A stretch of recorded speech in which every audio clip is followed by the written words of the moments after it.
Danny Brewer, your favorite turf rider from Tennessee here. After months of deliberation, it's time to answer the question. Who's going to win the Kentucky Derby?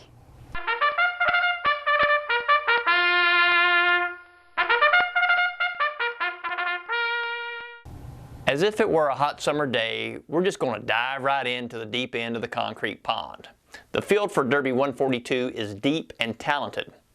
Pace usually makes the race, and this could certainly be true here.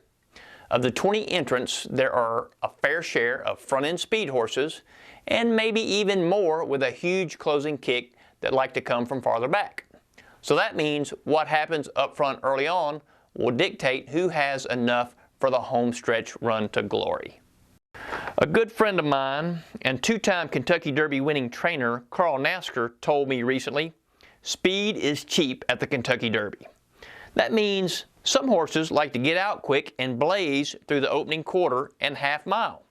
You can't always fall for a runner that has led gate to wire in his prep races because the mile-and-a-quarter distance of the Kentucky Derby is a whole different ballgame.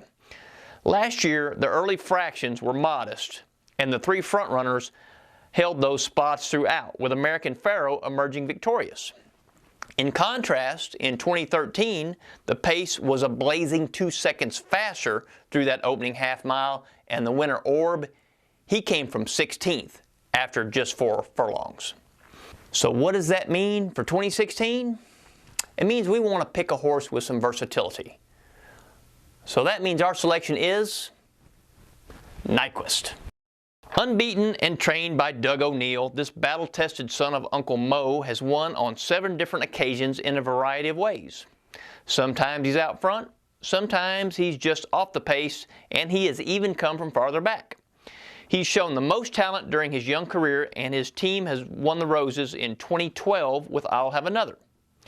Okay, I know Nyquist is a morning line favorite, but the last 3 favorites have won the Kentucky Derby.